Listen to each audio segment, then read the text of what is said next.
Hey, salut les amis, bienvenue sur la chaîne de NetEpic Palladium, NetEpic Palladium, le jeu pour jouer des grandes batailles dans l'univers de 40K. Aujourd'hui, on continue notre série de vidéos sur comment bien débuter à NetEpic, avec une vidéo un peu particulière, puisqu'on va répondre à une question. Est-ce que NetEpic est plutôt un jeu orienté tournoi, un jeu fun entre potes, simulationniste, ou au contraire, narratif? En effet, répondre à cette question est intéressant, parce que, suivant votre envie du moment, vous allez vouloir jouer narratif, ou vouloir jouer fun entre potes, ou faire du tournoi, ou au contraire être très simulationniste. Or, tous les jeux ne répondent pas à tous ces critères, et il est intéressant donc de savoir à quel jeu vous allez pouvoir jouer en fonction de votre envie du moment. De la même façon, savoir si un jeu est plutôt de telle ou telle catégorie, pour moi, ça va dépendre de 3 facteurs essentiels, à savoir les règles, le système du jeu, évidemment, l'univers qu'il y a derrière, le lore, et enfin la communauté. Alors, en ce qui concerne les règles, c'est assez évident que, suivant les règles, vous allez plutôt être sur le fun, plutôt sur le tournoi, plutôt sur le simulationniste, ou au contraire, le narratif. Ça semble évident. Mais, pour être un peu plus concret, effectivement, un jeu qui va être équilibré, va être plus orienté tournoi, plus facilement orienté tournoi. Mais si dans les règles, vous ne prévoyez même pas de faire des tournois, dommage quoi, enfin voilà, c'est pas fait pour. À l'inverse, si vous avez un univers qui est très déséquilibré et que votre système colle à cet univers, fatalement, vous n'allez pas pouvoir faire de tournoi. Enfin, si dans votre système de jeu, vous avez une faction qui marche sur les 6 autres, fatalement, le tournoi, ça va pas être fun, ça va toujours être cette faction qui est jouée. En revanche, c'est pareil, si vous avez un système de jeu qui est très simulationniste, très réaliste, oui, vous allez pouvoir faire du simulationnisme, logique. Par contre, pour le fun, c'est plus délicat. Alors attention, je dis pas que quand on joue simulationniste, on n'y prend pas de plaisir. Si, il y a des gens qui prennent du plaisir et c'est très bien pour eux. En revanche, c'est pas ce qu'on va appeler du fun. C'est pas un truc où on s'éclate en mode ouais quoi, wow, on s'en fout, c'est what the fuck, mais on n'a rien à faire, c'est juste on s'amuse quoi. Non, voilà, c'est pas la même chose, c'est pas le même plaisir que vous prenez dans un cas comme dans l'autre. Vous y prenez du plaisir dans les deux cas, mais c'est pas le même. Et pareil, il y a des systèmes de jeu qui vont être très orientés tournoi et qui vont par contre délaisser le côté narratif. Donc effectivement, savoir si tel ou tel système permet tel ou tel style de jeu, c'est intéressant.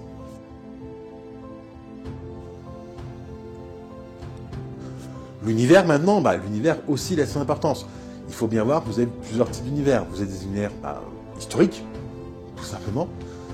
Vous allez voir des univers qui sont, on va dire, réalistes, plausibles, et puis des univers qui sont complètement fantastiques.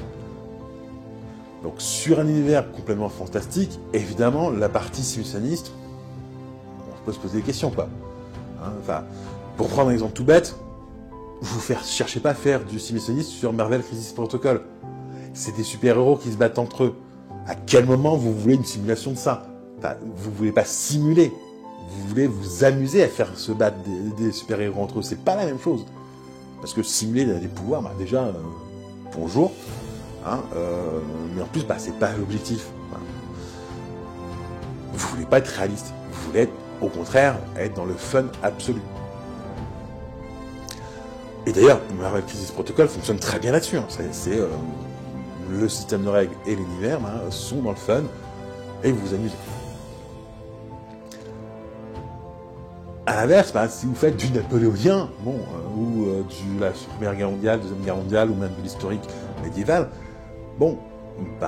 fatalement, vous allez être plutôt tenté de faire du simulationniste.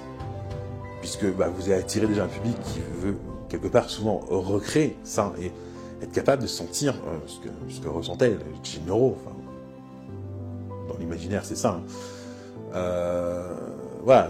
D'essayer de reproduire une vraie bataille, quelque chose qui a vraiment pu avoir lieu. Oui, faut être simulationniste dans ce genre de cas. En général, vous pouvez très bien ne pas faire de simulationniste et rester dans ces thèmes-là. C'est pas un souci. Mais généralement, c'est vrai que c'est plutôt là qu'on va trouver des jeux simulationnistes. Enfin, la communauté va aussi influer sur les différents styles de jeu que votre jeu permet. On va prendre un exemple, hypothétique évidemment. Imaginons que vous avez un système qui permet le tournoi. Il n'est pas orienté spécifiquement au tournoi, mais il le permet. Ben, vous pouvez avoir une communauté de gens qui sont très axés sur les tournois. Voilà, qui adorent ça. Et du coup, bah, ça va orienter votre jeu sur cette partie-là. À l'inverse, vous pouvez avoir une communauté qui, bah, pour le coup, déteste les tournois. Encore une fois, pas du genre de malheur de mon côté. Et bah, du coup, effectivement, bah, vous allez moins en trouver des tournois. Voire quasiment pas, en fait. Donc, la communauté va avoir un impact là-dessus. La communauté va aussi avoir un impact, bah, typiquement, si personne ne veut jouer narratif, hein, parce que finalement, l'univers, on s'en fout, ce qui nous intéresse, c'est les règles, bon, bah, fatalement, vous ne ferez pas de narratif. De la même façon, bah, vous pouvez avoir un très bon système, si votre communauté est toxique, c'est dommage. Alors, par exemple, je prends des exemples assez évidents, mais si vous avez une communauté où, si vous n'avez pas fait 300 parties, vous n'avez pas le droit d'ouvrir pour critiquer le système de jeu, bah, ça n'incite pas les gens à venir. Si vous avez une communauté où les gens sont des tournoyeurs de l'extrême absolu, où tout le monde qui veut gagner pour montrer qu'il est plus fort, ouais mais non en fait. Voilà, c'est ça, voilà, j'ai pas d'intérêt. Parce que d'autant plus que bah, dans ce genre de cas, dans ce genre de communauté, vous allez voir énormément de triche et bah, ça fait perdre tout l'intérêt du jeu. Alors je sais pas qu'il faut que les tournoyeurs qui veulent justement gagner, c'est ça, hein. Non, au contraire, je connais des tournoyeurs qui veulent gagner, mais qui sont bienveillants. Parce que bah, ils acceptent de perdre, ils sont en mode bon bah ouais, je me suis fait battre, ouais, ça arrive, ou tiens, attends, je t'ai gagné, mais attends, je vais t'expliquer 2-3 trucs sur la façon dont tu aurais pu faire, etc., etc. Donc voilà, c'est être une communauté de tournoyeurs ne peut pas faire dire que vous êtes toxique. Une communauté de tournoyeurs peut être bienveillante. Mais effectivement, bah, on en voit de temps en temps où bah, l'objectif c'est d'écraser les autres. C'est pas intéressant. Enfin, pour moi, c'est pas intéressant. Donc, bah, ça va avoir un impact aussi. Alors maintenant que j'ai dit tout ça, que j'ai présenté bah, en quoi les 3 points que j'avais évoqués, le système, l'univers et la communauté ont un impact sur les styles de jeu, qu'en est-il de NetEpic? Et là, pour commencer, on va tout de suite dire une chose, NetEpic n'est pas un jeu simulationniste. C'est un jeu orienté fun, narratif et potentiellement tournoi, mais c'est absolument pas simulationniste. Alors, pourquoi? Bah, déjà, parce que de base, quand on a écrit les règles, et c'était pas l'objectif du tout. On a fait un choix de dire d'avoir des règles plus simples, plus faciles à prendre en main, plus accessibles, mais pas du tout simulationniste. On ne voulait pas passer 3 heures à faire un déplacement, etc. Bon, bref, j'exagère un petit peu, mais on ne voulait pas être là-dedans. D'autant plus que l'univers s'y prête pas du tout. Enfin, on est très clair, l'univers de 40K, c'est un univers totalement fantastique et totalement what the fuck. Et heureusement que c'est pas un univers réaliste ou plausible. Je rappelle juste que l'univers, c'était pas comme moi, je te crame. Et puis dans l'autre, je te crame quand même. De toute façon, voilà. Donc, ouais, non, c'est un univers où vous vous dites, bah, tel soldat, ultramarine, il est capable d'éradiquer un détachement lui tout seul, enfin, un régiment lui tout seul. Bon, bah, c'est pas réaliste non plus. Donc, voilà. Je sais qu'il y a des gens qui sont persuadés qu'ils peuvent battre des ours. Allez-y. Bon, revenez une fois qu'ils vous ont mis une branlée, hein, si vous êtes encore en vie, et vous verrez que, bah, non, bah, les surhommes, ça n'existe pas. Donc voilà, l'univers n'étant pas du tout plausible ou réaliste, pourquoi faire du simulationnisme? Ça s'y prête pas, au contraire. 40K est un univers qui se prête aux actions ultra héroïques, ultra what the fuck, donc il faut pas que le jeu soit réaliste. Voilà, si on veut pouvoir faire de l'intérêt, il faut absolument pas que le jeu soit réaliste. Et du coup, on n'est pas parti là-dessus. Donc, première étape, NetEpic n'est pas un jeu simulationniste. Bon, alors maintenant, est-ce que c'est un jeu fun, narratif et orienté tournoi? La réponse est oui. Alors, fun, parce que bah, déjà, on va être très clair, c'était notre idée. On voulait un jeu où on s'amuse. Voilà, tout simplement, on puisse s'éclater entre potes. Donc les règles sont étudiées dans ce sens-là. L'univers, en plus, s'y prête très bien. Et puis, bah, la communauté aussi. Voilà, la communauté, c'est une bande de potes, même si parfois on ne se connaît pas, mais voilà, on est là en mode, on va s'amuser entre nous, quoi. Voilà, toutes les parties que j'ai faites, l'objectif c'était pas de gagner l'adversaire, c'était de s'amuser, tout simplement. Et puis on s'en fout si on perd, on s'est amusé, c'est tout ce qui comptait. Est-ce que c'est narratif? Oui, très clairement. Alors pourquoi? Encore une fois, parce que justement, on suit le fluff de 40K, on permet des règles qui permettent d'avoir un jeu narratif, puisque le système de jeu est totalement dépendant du système de scénario. Donc vous pouvez créer vos scénarios à l'envie, c'est pas gênant. Vous pouvez en plus aussi quand même accomplir des actions héroïques. Ça arrive, alors parfois évidemment c'est plus compliqué d'accomplir une action standard, mais des actions héroïques atypiques, vous pouvez en faire. Donc ouais, ça se prête au narratif totalement, d'autant plus que le système aussi permet de faire de toutes petites batailles comme des gigantesques, sans avoir changé le système. Alors, ça, un très bon exemple, c'est qu'évidemment, si une partie standard de Netpeak c'est 4000 points, vous pouvez très bien descendre à 2000 points, ou monter à 8000, 10 000, 20 000 points, 30 000 points, ou même plus encore, sans avoir changé le système de règles. Et ça, il y a beaucoup de jeux qui ne le permettent pas, tout simplement. Il y a plein de jeux où, en gros, vous gérez entre tant et tant de points, c'est une petite fourchette.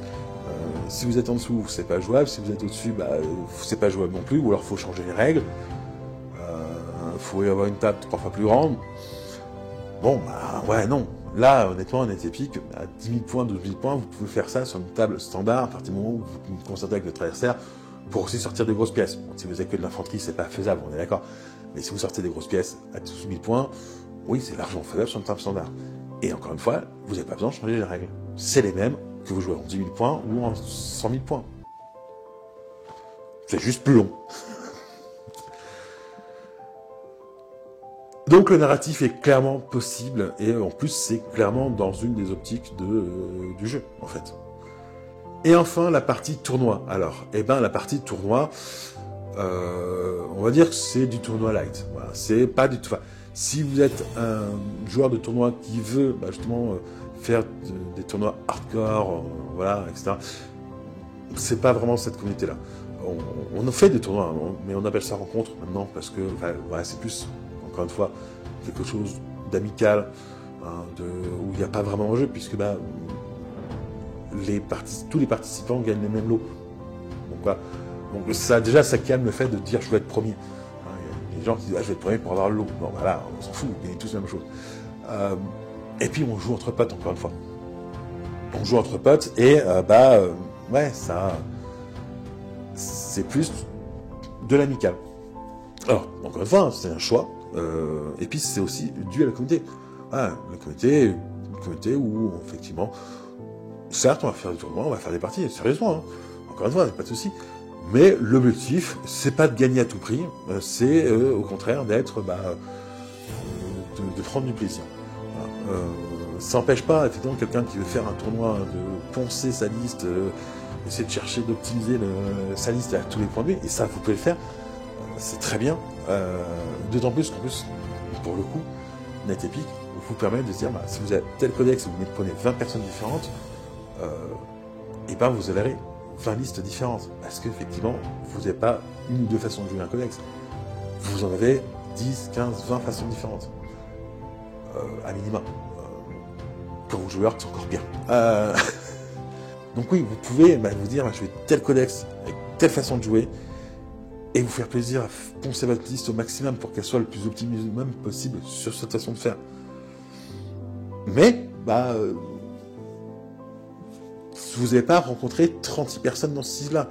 Vous en avez rencontré, mais ça n'empêchera pas d'ailleurs de vous amuser. C'est-à-dire que vous avez pu vous amuser là-dessus, vous rencontrez un mec qui est juste là pour s'amuser, prendre du plaisir. Si vous êtes dans le même style de dire, ok, on va s'amuser, le mec en face, qui gagne ou qui perde, il s'en fout. Voilà. Donc c'est pas gênant. Donc oui, Netpeak est orienté aussi de tournois, même si c'est plus des tournois un peu plus, on va dire, un peu plus légers que des tournois, on va dire, plus hardcore.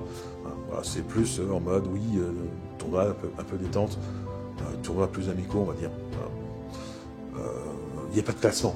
On fait pas de classement dans les joueurs Netpeak, concrètement. Ça nous intéresse pas. Et ça, c'est dû à la communauté. Parce que le système pourrait très bien permettre de faire l'inverse. D'avoir un truc très hardcore gamer. Voilà, on a plus une communauté de personnes qui viennent là pour s'amuser. Donc voilà, j'espère que cette vidéo vous a plu. Si c'est le cas, n'hésitez pas à la partager, à la commenter, à la liker et à vous abonner. Et sur ce, je vous dis à plus les amis. Ciao! Merci à tous nos partenaires, Gork Factory, Troll Under the Bridge, Torek Wargame Accessories, Krang Wargame, Hachette Antiques Studio, Iliada Game Studio, Bichok Design et les boutiques La Taverne du Gobelin Farci à Saint-Étienne et Ragnarok à Foix. Pour bénéficier des offres chez nos partenaires, n'hésitez pas à rejoindre l'association NetEpic. Tous les liens en description.